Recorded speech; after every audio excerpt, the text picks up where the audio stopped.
जैसे ही हम राजस्थान का नाम सुनते हैं, हमारे मन में वीरता, आत्मविश्वास और सूर्य की चमक की छवि उभरती है। इस धरती पर कई महान राजा और वीरांगनाएं पैदा हुई, जिनके नाम आज भी इतिहास में अमर हैं। कुछ राजा और रानियों के नाम तो हमेशा के लिए जनमानस में अंकित हो गए हैं। आज हम एक ऐसे ही महान योद्धा की बात करेंगे, महाराणा प्रताप। महाराणा प्रताप की वीरता की कहानी तो हम सभी जानते हैं, लेकिन उनके महान घोड़े का नाम भी इतिहास में अमर हो गया है, चेतक। यह घोड़ा सिर्फ एक जानवर नहीं था, बल्कि वफादारी और साहस की जीवित मिसाल था।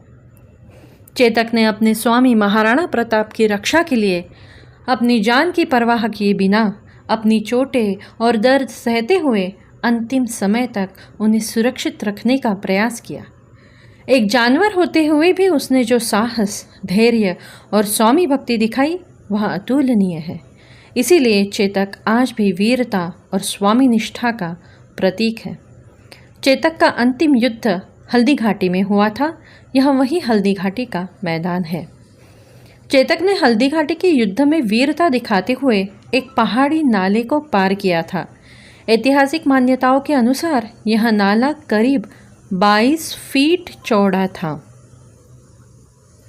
इस पाठ की पार्श्वभूमि मैंने हिंदी में प्रस्तुत की है, किंतु इस पाठ का संपूर्ण अनुवाद मैंने हिंदी एवं मराठी भाषा में विद्यार्थियों की सुलभता के लिए दिया है। मध्याह्न समयः सर्वत्र नीरवता, मार्ग अपि निर्मनुष्य। दुपारचा वेळ होता, सगळीकडे शांतता होती, रास्ता ही निर्मनुष्य होता। दोपहर का समय था, हर जगह सन्नाटा था, रास्ता भी निर्जन था। तदा एव कोऽपि अश्वः मार्गे धावति, तस्य एकः पादः व्रणितः। तेव्हाच एक घोडा रस्त्यावर धावत होता, त्याचा एक पाय जखमी होता। उसी समय एक घोड़ा रास्ते पर दौड़ रहा था, उसका एक पैर घायल था। सः कष्टेन वेदनां सहते, तथापि त्रिभिः पादैः यथा कथमपि सः धावति। तो मोठ्या कष्टाने आपल्या वेदना सहन करत होता, तरीसुद्धा 3 पायांनी कसा बसा धावत होता। वह बड़ी मुश्किल से दर्द सहन कर रहा था, फिर भी 3 पैरों से किसी तरह दौड़ रहा था। तस्य पृष्ठे उपविष्ट अस्ति तस्य स्वामी शस्त्रप्रहारैः व्रणितः। त्याच्या पाठीवर त्याचा स्वामी बसलेला होता, त्याचा स्वामी शस्त्रप्रहारांनी जखमी झाला होता। उसकी पीठ पर उसका स्वामी बैठा था। उसका स्वामी हथियारों के प्रहार से घायल हो गया था। अविरतं धावनेन अश्व अतीव श्रान्तः जायते, सः वेगेन धावितुम् असमर्थः भवति। सततच्या धावण्याने घोडा खूपच थकलेला होता, तो वेगाने धावण्यास असमर्थ झाला होता। लगातार दौड़ने से घोड़ा अत्यधिक थक गया था, वह तेज दौड़ने में असमर्थ हो गया था। अतः मंदम धावितुं प्रारभते, परम नैव वीरमती सः। म्हणून तो हळू धावू लागला, पण तो थांबला नहीं।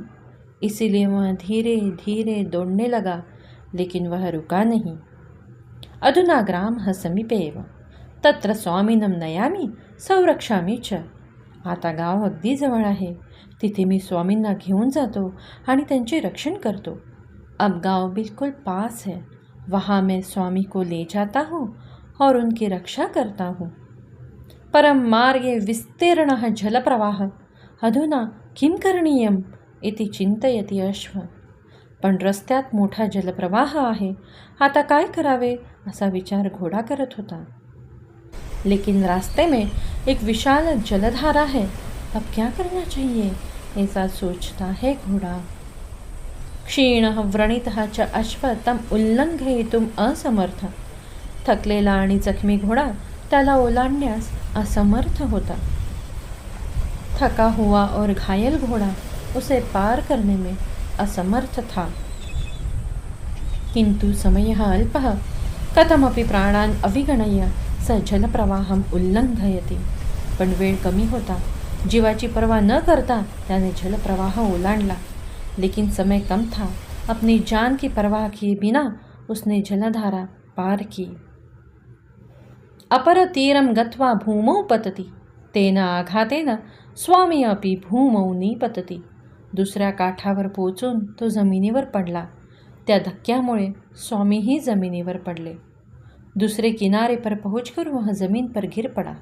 उस आघात से स्वामी भी जमीन पर गिर पड़े. किंचित कालानंतरम स्वामी संज्ञां लभते. सह अश्वस्य समीपे गच्छति. काही वेळानंतर स्वामीला शुद्ध येते. तो घोड्याच्या जवळ जातो. कुछ समय बाद स्वामी को होश आता है. वह घोड़े के पास आता है. स्नेहेन अश्वस्य शरीरं स्पृशति.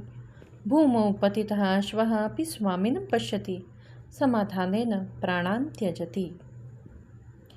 तो प्रेमाने घोड्याच्या शरीराला स्पर्श करतो. जमिनीवर पडलेला घोडाही समाधानाने स्वामीला बघतो आणि प्राण सोडतो. वह प्यार से घोड़े के शरीर को स्पर्श करता है. जमीन पर पड़ा घोड़ा भी संतोष के साथ अपने स्वामी को देखता है और अपने प्राण का त्याग करता है. कः एषः नृपः ज्ञायते वा? सः एव महाराणा प्रताप, राजस्थानराज्यस्य मेवाड प्रदेशस्य नृप श्रेष्ठ. हा राजा कोण आहे ओळखता का? तोच महाराणा प्रताप, राजस्थान राज्यातील मेवाड प्रदेशाचा थोर राजा. कः एष स्वामी भक्त अश्वः? एषः चेतक नाम अश्वः. अश्वेषु आदर्शभूतः सः.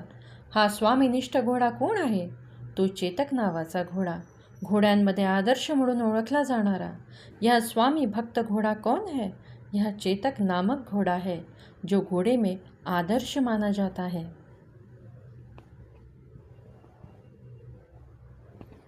तस्य स्मृत्यर्थम निर्मितम समाधिस्थलम मेवाड प्रांते विराजते. त्याच्या स्मरणार्थ मेवाड़ प्रांतात त्याचे समाधि स्थल है. उसकी स्मृति में मेवाड़ प्रांत में उसकी समाधि बनाई गई है. धन्य स्वामी राणा प्रतापः, धन्यः च स्वामी भक्त. अश्व चेतक. धन्य महाराणा प्रताप आणि धन्य तो स्वामीनिष्ठ घोड़ा चेतक. धन्य है महाराणा प्रताप और धन्य है उनका वफादार घोड़ा चेतक. आशा करती हूँ यह कथा आपको पसंद आई होगी. कृपया मुझे सब्सक्राइब और लाइक अवश्य करें. इस वीडियो के डिस्क्रिप्शन में वर्ग परीक्षा का नमूना दिया गया है. धन्यवाद.